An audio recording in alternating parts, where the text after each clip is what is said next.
passe après la résurrection. Et Jésus est apparu aux disciples, au verset 14, il est apparu aux 11 disciples qui étaient encore dans le doute.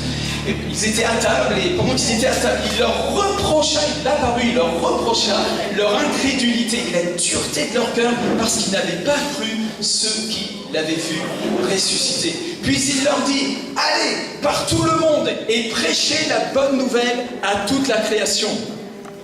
Qu'est-ce qu'il leur a dit? Il a dit, allez par tout le monde et prêchez la bonne nouvelle à toute la création. Celui qui croira et qui sera baptisé sera sauvé, mais celui qui ne croira pas sera condamné. Wow!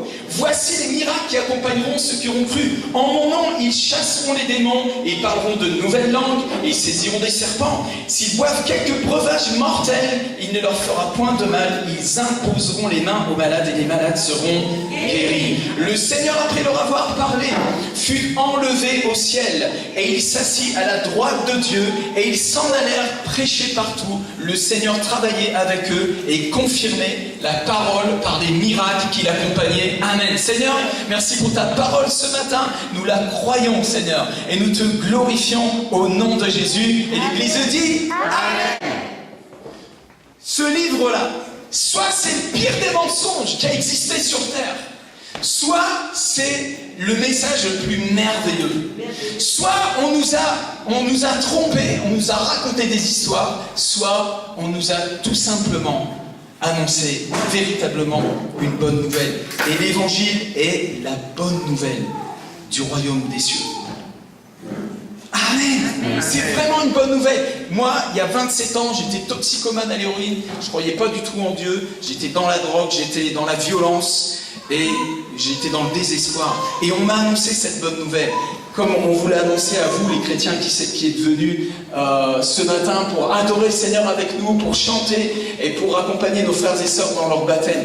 Oui, vous avez fait une rencontre personnelle avec Jésus et vous avez entendu une bonne nouvelle. Et cette bonne nouvelle, c'est que Dieu nous aime. Il nous a tant aimés qu'il a donné son Fils unique afin que quiconque croit en lui ne périsse point, mais qu'il ait la vie éternelle. Ce message-là, soit c'est complètement faux, c'est des balivernes, soit c'est vraiment la vérité, mais ça ne peut pas être la moitié des choses. Ce livre-là, soit vous y croyez vraiment, soit vous n'y croyez pas du tout. Ce livre, c'est un témoignage de qui est Dieu. Si vous regardez la Lune avec une lunette, vous voyez les cratères, vous pouvez me dire, ah, je crois que la Lune existe, oh, je crois à la Lune, oh, la Lune existe vraiment, les scientifiques peuvent vous dire ce qu'il y a sur la Lune, etc. Mais si vous ne voulez pas accepter les cratères qui sont sur la Lune, je vous dis que vous n'y croyez pas à la Lune, vous me suivez là? On dit on croit dans la Bible, mais ce que la Bible raconte, on ne veut pas y croire. On ne voudrait pas croire les miracles. On dit oh non, ce sont des symboles. Ce n'est pas des symboles, c'est une réalité. Ça s'est vraiment produit. Il y a 2000 ans, Jésus ouvrait les yeux des aveugles, guérissait les sourds, les muets. Et depuis 2003 que je prêche ce plein évangile, je vois des guérisons, des miracles partout où on s'en va, on voit des guérisons. Alléluia. C'est un vrai évangile, c'est une vraie parole. Amen. Amen. Je suis très triste pour les gens qui pensent que la Bible est vraiment un livre intéressant, philosophique. Je suis triste pour eux, pour ces gens qui pensent que la parole de Dieu est un livre qui donne des bons conseils. C'est bien plus que ça. La parole de Dieu elle-même dit qu'elle est vivante, elle est efficace, elle peut transformer la vie d'une personne. Et quand Jésus est venu dans mon cœur, quand j'ai accepté Jésus-Christ, il y a bientôt une trentaine d'années, quand il a touché mon cœur, à moi aussi, il m'a bouleversé, il m'a changé. De l'intérieur vers l'extérieur. C'est pas du mercurochrome qui est venu. C'est un vrai changement, une vraie transformation. J'aimerais vous encourager à véritablement mettre votre foi dans cette parole que nous venons de lire ce matin. Jésus a dit que des signes vont accompagner les croyants. Et c'est pas seulement les pasteurs ou les prêtres, là. C'est les croyants, c'est nous, chacun d'entre nous. Le Seigneur a prévu de nous bénir des dons spirituels.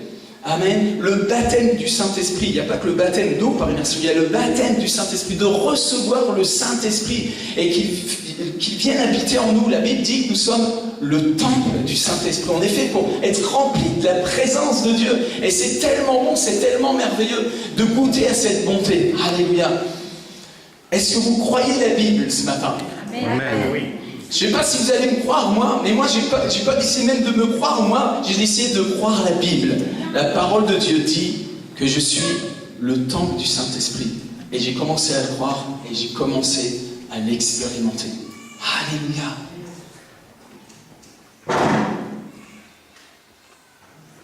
Le monde entier est en train de soupirer après une réponse. Le monde entier, chaque âme qui vit sur terre a soif de quelque chose. Le psalmiste, il parle d'une biche qui est dans le désert et qui soupire après les eaux. Elle est dans le désert, elle veut boire de l'eau fraîche.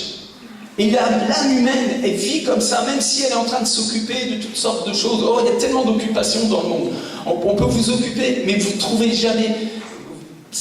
Vous n'êtes jamais étanché, vous n'avez pas encore trouvé cette réponse profonde qui va vraiment vous amener à cet endroit qui s'appelle le bonheur. Vous cherchez le bonheur. Tous les gens, dans le monde entier, chaque être humain, le bébé, il sort du ventre de sa mère. Il cherche le bonheur. Il veut téter sa mère, il veut du lait. Il cherche quelque chose. Tu es en train de chercher. Et j'ai une bonne nouvelle pour vous. Dieu aussi est en train de chercher. Jésus a dit que Dieu est esprit, et qu'il cherche des adorateurs en esprit, en vérité. Il cherche des gens qui vont le rencontrer puis qui vont l'aimer aussi. Dieu nous a créés par amour, il nous a fait par amour, et l'esprit humain a besoin d'amour. Vous avez besoin, en fin de compte, de boire à la source. Jésus-Christ a dit cela, il a dit, c'était le jour d'une fête religieuse, à la fin d'une fête religieuse, il s'est planté au milieu du décor et il s'est écrié au milieu de la foule: si quelqu'un a soif, qu'il vienne à moi et qu'il boive. Waouh, Jésus, c'est la fin, le dernier jour d'une fête religieuse, vous savez, c'est là où ça bat son plein. Mais il savait que cette fête religieuse n'avait pas étanché leur soif, ils n'avaient pas trouvé la réponse. Il le sait, le Seigneur, que la réponse c'est lui-même en fait. Jésus a dit lui-même: je suis le chemin, la vérité et la vie. Et nul ne viendra au Père que par moi. C'est tellement important de reconnaître, premièrement, notre soif. J'ai soif, je veux rencontrer mon Dieu. Et puis, de trouver la bonne porte. Jésus a dit: je suis la porte. Alléluia. C'est ce jour-là, il a crié: si quelqu'un a soif, qu'il vienne à moi et qu'il boive. Et un chrétien authentique, c'est quelqu'un qui a bu à la source, qui a une rencontre personnelle avec le Dieu vivant, le Créateur. Et ce matin encore, vous pouvez faire cette rencontre personnelle. Peut-être vous êtes venu, on vous a invité pour entendre l'Évangile, et ce matin, vous pouvez peut-être, pour la première fois de votre vie, goûter à la bonté de Dieu. Ce livre-là vous pose une question: avez-vous goûté à la bonté de Dieu? Alléluia. Quand vous goûtez à la bonté de Dieu, il se produit quelque chose à l'intérieur. Vous savez, il y a un phénomène aujourd'hui, partout. Les gens courent après le désenvoûtement, on va voir des marabouts, toutes sortes de choses comme ça. C'est un truc qui a pris une ampleur. Et enfin, faut pas me dire que les Français, ils n'ont pas de la croyance. Les Français ont de la croyance, ils sont forts pour ça. Mais ta foi que Dieu t'a donnée là, dans quoi tu vas la mettre? Alléluia. Et Jésus parla à des Juifs qui sont approchés de lui, qui ont dit: hey, nous, on veut croire en toi. Et Jésus leur a dit: ok, c'est bon, mais vous n'êtes pas encore mes disciples. Et vous avez besoin de garder ma parole. Alors vous allez devenir vraiment mes disciples. Vous connaîtrez la vérité, écoutez bien. Et la vérité vous rendra libre. Les gens, là, ils sentent qu'il y a des chaînes dans leur vie, il y a des malédictions. C'est vraiment des réalités, c'est vrai. Il y a un monde spirituel, il y a un combat spirituel. L'apôtre Paul a dit: ce n'est pas contre la chair et le sang que nous avons à lutter, mais contre des puissances, des esprits méchants. Il y a un vrai combat spirituel. C'est une réalité. Vous savez, dans certains pays, on sait que les esprits existent. C'est pas, on va pas les convaincre de ça. Alléluia. Il y a un monde spirituel. Et on a besoin de retourner dans la maison du Père, de retrouver la sécurité avec le Seigneur. C'est lui qui est notre sécurité. La Bible dit que le nom de Jésus a été élevé au-dessus de tout nom et que toute domination, toute autorité, toute puissance lui ont été soumises. Alléluia. C'est pourquoi les chrétiens ont cette promesse dans leur cœur. On est affermis dans cette parole. Jésus a dit: voici, je vous ai donné le pouvoir de marcher sur les vipères et les scorpions et sur toute la puissance de l'ennemi, et rien ne pourra vous nuire. Et on le vit vraiment, c'est une vraie réalité. Là, dernièrement, j'ai eu un monsieur qui est venu pour un entretien personnel. Et si vous entendiez le témoignage de cette personne, c'est vraiment horrible. Il se passe des choses terribles. Il écoutait de la musique de Marilyn Manson et il a fait des actes abominables, des choses terribles. Il était enchaîné. C'était vraiment des chaînes. Là, on parle d'un cas extrême. Mais Jésus l'a libéré. Quand il a accepté Christ comme son sauveur, les chaînes sont tombées et sa vie a changé. Et il se coupait avec des rasoirs, etc. Toutes ces choses-là sont parties. Alléluia. L'être humain est tellement torturé on ne peut pas se taire. On doit crier sur les toits cette bonne nouvelle. Jésus nous a envoyé annoncer, prêcher la bonne nouvelle à toute la création. À chaque créature, chaque personne mérite de savoir ça. Dieu t'aime et il a donné son Fils sur la croix pour toi, par amour pour toi, pour que tu puisses être réconcilié avec lui. Est-ce qu'il y a parmi nous ce matin quelqu'un qui voudrait être réconcilié avec le Seigneur? Peut-être on vous a invité. Levez la main simplement. Vous êtes tous des chrétiens, des enfants de Dieu, alléluia. Vous savez, les chrétiens, là, Jésus ne vous a pas demandé d'aller à l'église le dimanche, il vous a demandé d'être ses témoins, de partager la bonne nouvelle.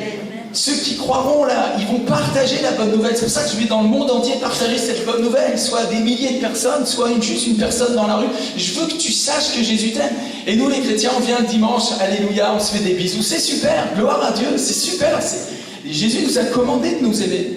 Mais pourquoi tu n'es pas venu avec ton voisin? Pourquoi tu n'es pas venu avec ton frère? Il y a des gens qui sont là peut-être en train de se suicider à cette heure-là. On veut les gagner à la vie, on veut les gagner au Seigneur. Amen. Est-ce qu'il y a quelqu'un qui est d'accord avec moi ce matin? Amen. Voilà, merci Seigneur. Amen, amen. Seigneur, j'aimerais vraiment prier maintenant pour mes frères et sœurs. Si tu peux mettre un peu de louange. Seigneur, nous voudrons prier, Seigneur, maintenant pour fortifier la foi de nos frères et sœurs. Dans la foi. Alléluia. Est-ce qu'il y a quelqu'un qui a besoin d'être fortifié dans la foi ce matin?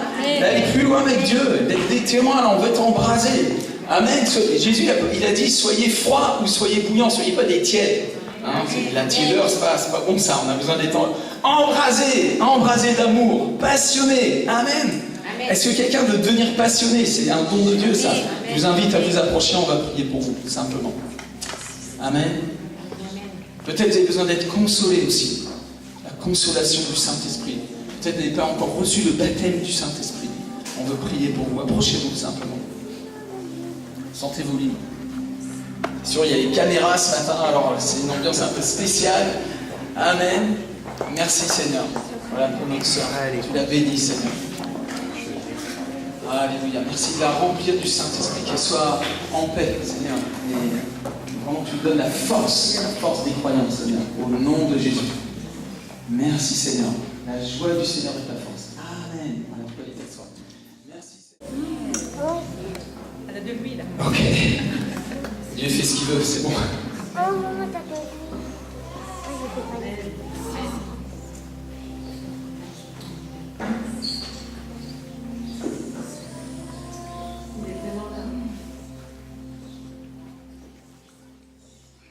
Vous savez, le jour de la Pentecôte, les chrétiens se retrouvent avec des flammes de feu au-dessus de la tête.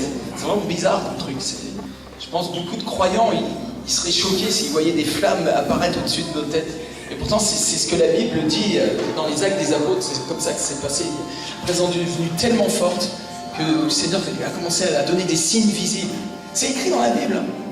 Quand Saul de Tarse a été attrapé par Dieu, quand ils ont prié pour lui, quelque chose comme des écailles sont tombées de ses yeux, des trucs brillants sont tombés de ses yeux. Et il était rempli du Saint-Esprit. Tout ça, la Bible en parle de ces choses-là, vous savez. Mais des fois, on est étonné. Je pense que si Dieu ne nous étonne plus, alors c'est peut-être qu'il est plus Dieu. Moi, il m'étonnera toujours. Il m'étonnera toujours. Quand j'ai vu cette personne sortir de son fauteuil roulant l'année dernière, au Pakistan, là, ça m'a étonné. Et pourtant, c'est à cela que je m'attends. À des guérisons, à des miracles, des signes, des prodiges. Amen. Merci pour ta présence dans ce lieu, Seigneur, dans la vie de nos frères et sœurs. Nous venons te prier pour notre pays, Seigneur. Te prions pour le monde entier, Seigneur. Te prions pour les enfants qui sont en train de souffrir dans le monde, les chrétiens qui sont martyrs, qu'on est en train d'égorger parce qu'ils ont fait le choix de Jésus. Te prions, Seigneur, pour le gouvernement, Seigneur, pour la politique, que vraiment, Seigneur, que nous puissions vivre en paix, Seigneur, comme le dit la Bible.